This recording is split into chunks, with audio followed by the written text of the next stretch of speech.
Sir வணக்கம் sir. வணக்கம் sir, இந்த வெயில் காலத்தில் பார்த்தீங்கன்னா பாடியெல்லாம் ஹீட் ஆகிருதுங்க சார். கண்ணெல்லாம் எரிச்சல் ஆகுதுங்க.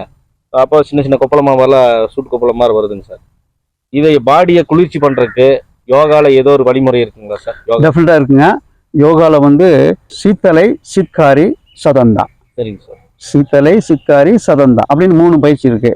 பாடி வந்து கூல் பண்ணுறது, அதாவது குளிர்ச்சி பண்ணுறது. ஆமாம், இது பண்ணிட்டோம்னா வெயில் காலத்தில் நல்லா பாடி வந்து ஏர் கண்டிஷன் மாதிரி இருக்கும். காலைல, மத்தியானம், சாயந்தரம் ஒரு 5 நிமிஷம் பண்ணால் கூட போதும். 5 நிமிஷம் பண்ணிக்கலாம்.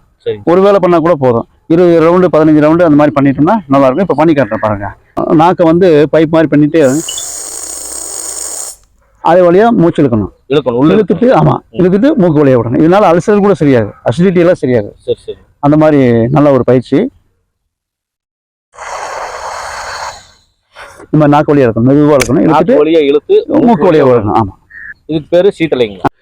இப்போ சீத்தலை பாடி வந்து கூலாக்குற பயிற்சி. நாக்கு வழியா மூச்சை இழுத்து மூக்கு வழியா விடணும். பாருங்க, ஏர் கண்டிஷன் பண்றது, பாடியை கூலிங்கா குளிர்ச்சியா வச்சுக்கிறது வெயில் காலத்தில்.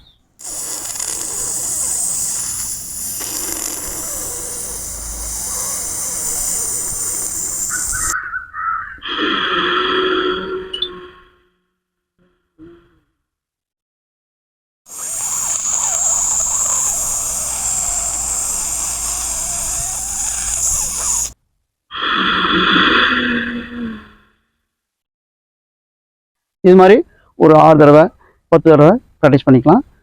காலைல, மத்தியானம், சாயந்தரம் ப்ராக்டிஸ் பண்ணால் பாடி வந்து நல்லா கூலாக இருக்கும். வெயில் காலத்தில் தண்ணீர் தாகம் எடுக்கும்போது கூட நம்ம ஒரு சில டைமில் இது ஒரு 2-3 தடவை பண்ணிட்டோம்னா தாகம் கம்மியாகும். ஸோ இதை ப்ராக்டிஸ் பண்ணிக்கோங்க.